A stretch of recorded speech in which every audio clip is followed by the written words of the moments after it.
반갑습니다. 여러분, 프로토 교수입니다. 스포츠 모든 경기를 매일 분석 및 조합 픽 공유 중에 있습니다. 영상에 공개되지 않는 정보들도 정보방에 입장하시면 확인하실 수 있으니 참여를 희망하시는 분들은 영상 하단 고정 링크를 통해서 아무 조건 없이 자유롭게 참여가 가능하니 많은 참여 부탁드리겠습니다. 첫 번째 경기는 아탈란타 대 살레르니타나 한번 살펴보겠습니다. 아탈란타는 볼로냐를 상대로 다소 고전하기는 했지만 6분 만에 선제골을 허용한 것을 후반에 뒤집고 승리를 거둘 수 있었습니다. 순위를 6위로 상승시키면서 로마를 제치고 다시 유럽 대항전 진출권 순위로 복귀하는 데에 성공했습니다. 지난 경기에서 볼로냐에게 주도권을 내주는 양상을 보였지만 올 시즌 아탈란타의 컨셉 자체가 점유와 공격적인 성과를 동시에 노리기보다는 철저하게 역습 성향으로 운영하고 있어 큰 우려점은 아닙니다. 시도한 7개의 슈팅 중 6개가 박스 안에서 나왔을 정도로 역습의 정교함이 상당했다는 것을 더 주목할 필요가 있을 것입니다. 전성기 멤버들의 에이징 커브가 찾아오고 있기는 하지만 코프메이너스의 전개와 루쿠먼의 결정력 등 전성기에 미치지 못할 뿐 아탈란타의 득점 생산력에 큰 문제가 있다고 보기는 어렵습니다. 라인이 내려가면서 수비적인 안정감은 오히려 더 늘었고 상대에게 주도권을 내주는 양상을 보이고 있어 중앙에서의 빌드업이 매끄러운 편인 상위권 팀들에게는 약한 모습을 보였지만 하위권 팀을 상대로는 전력에서 압도하면서 멀티 실점을 내준 적이 없었죠. 지난 경기에서 내준 선제골도 박스 바깥에서 날린 오르솔리니의 중거리 슛이었던 만큼 아탈란타의 하위권 상대 전력을 저평가할 필요는 없을 것입니다. 살레르니타나는 토리노에게 1대1 무승부를 거두면서 연패에서는 벗어난 상태입니다. 그러나 경기력에서는 완벽하게 밀리는 양상을 보여주고 말았는데 토리노가 결정력을 더 발휘해 주었더라면 패배는 기정사실이었을 것입니다. 지난 경기에서 살레르니타나의 기대 실점은 2.28점이었는데 토리노가 올 시즌 득점력이 매우 좋지 못하고 뒷공간 공략에도 소극적으로 나서고 있다는 점을 감안한다면 살레르니타나의 수비력을 고평가하기에는 어려움이 있는 것이 사실이죠. 1대1 대응 능력에서 매우 떨어지는 모습을 보이고 있기 때문에 수비수들이 벗겨지면서 상대에게 슈팅을 내주는 빈도 자체가 매우 높습니다. 의외로 공격적인 성과 자체는 나쁘지 않은 편입니다. 유벤투스와 라치오에게도 멀티 득점을 성공시켰을 정도로 속공으로 나섰을 때의 날카로움은 어느 정도 리그 내에서 상위권을 차지하고 있는 편입니다. 지난 경기에서 기록한 비에나의 골도 속공 상황에서 나온 것이었죠. 다만 아탈란타의 중원 압박 횟수와 강도를 감안한다면 역습에 필요한 볼 방출이 쉽게 이어지지 않을 가능성을 점쳐야 하는 상태입니다. 중앙에서 주도권을 내주는 양상을 자주 보여주고 있어 빌드업이 중앙에서 정교하게 가능한 팀들에게는 약했지만 살레르니타나같이 속공 위주의 하위권 팀을 상대로는 1대1 대응 능력에서 앞서면서 좋은 성적을 거둬왔습니다. 살레르니타나의 수비적인 스탠스가 불안정한 상태고 수비라인의 핵심 선수들도 결장할 예정인 상황입니다.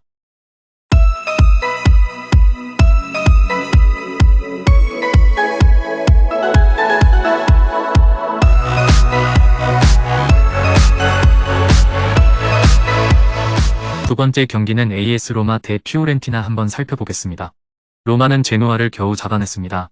무패 행진을 이어가고는 있는 상황이기는 하지만 팀의 전력의 불균형이 심한 상황으로 볼 수 있는데 특히 공격적인 고민이 상당히 심한 상황입니다. 디발라에 대한 의존도가 매우 심하다는 것이 고민. 올 시즌 에이브러햄이 빅찬스를 골로 연결시켜주는 빈도가 현저하게 줄면서 올 시즌 공격 효율에서 최악 수준의 수치를 기록하고 있는 상황입니다. 대신 수비적으로 괜찮은 모습을 보여준다는 것은 장점. 3선을 최대한 수비적으로 구성하면서 후방에 무게 중심을 맞추고 있는 상태. 특히 올 시즌 홈에서는 멀티 실점이 하나도 없는 등 안정적으로 수비를 구축하고 있는 페이스입니다. 피오렌티나의 공격 효율도 그렇게 좋은 상황은 아니기 때문에 수비적으로 크게 흔들리는 일은 없을 것으로 보입니다. 피오렌티나는 사수올로와 삼프도리아를 상대로 연승을 거두면서 좋은 흐름을 이어가고 있는 상태. 다만 올 시즌 거둔 승리가 모두 하위권 팀에게 집중되어 있다는 점은 참고해볼 만한 기록이라고 할 수 있을 것입니다. 이번 경기에서도 하위팀을 상대로 보여주는 중앙 장악력 자체는 보여줄 수 있을 것으로 보입니다. 로마가 후방에 사람을 많이 배치하는 모습을 보여주고 있기 때문이죠.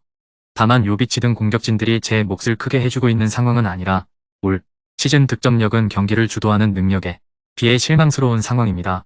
올 시즌 인테르를 상대로 3골을 넣은 것을 제외하면 10위 이상의 팀을 상대로 멀티 득점에 성공한 적은 없었죠. 대신 중앙에서 자신들이 공을 가지고 있는 시간이 길어 상대에게 공격 찬스를 최대한 주지 않는 방식으로 실점 위기를 미연에 방지하는 것은 가능할 것으로 보여집니다. 로마도 디발라의 공격 작업을 상당히 의존하는 경우가 많고 디발라가 스피드나 민첩성으로 탈압박을 유려하게 행하는 유형도 아니라 전방에서 압박 강도가 상당히 심한 피오렌티나가 적절하게 대응할 수는 있을 것입니다. 피오렌티나가 의외로 경기에서 중앙 장악력을 보여줄 수 있을 것으로 보이는 상황이기는 하지만 로마의 수비적인 성과도 만만치는 않을 것입니다. 올 시즌 피오렌티나가 상위권 팀에게는 상당히 약한 모습을 보여주었기 때문에 로마의 우세가 예상됩니다.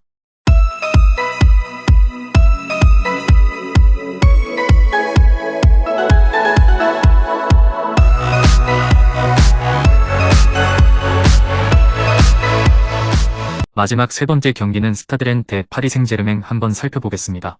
레는 클레르몽에게 1대2로 덜미를 잡혔습니다.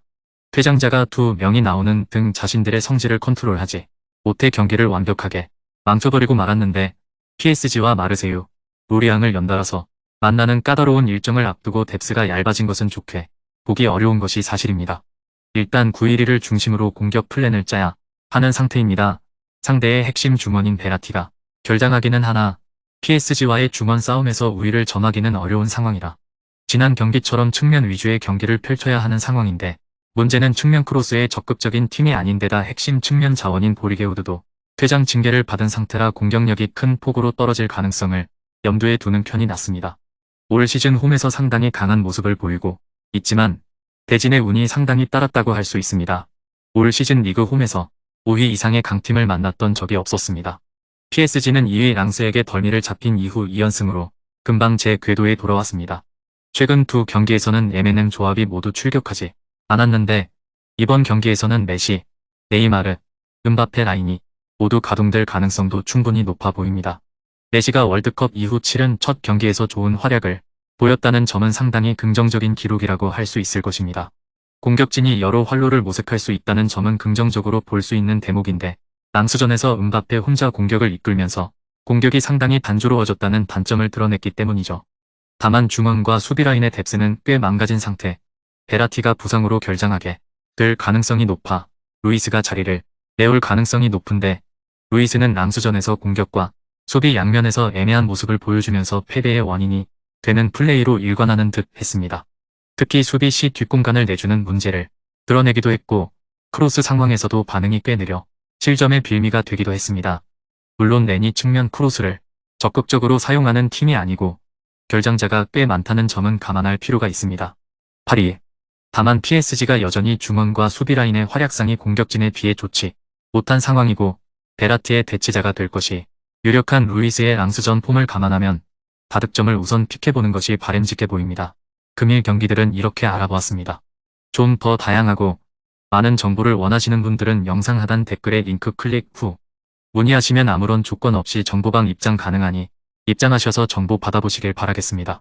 그리고 영상에서 리뷰하지 않은 디테일한 정보와 조합픽은 매일 교수 정보방에서 공유하고 있으니 꼭 참여해보시길 권장드리며 이번 영상은 여기까지 하겠습니다.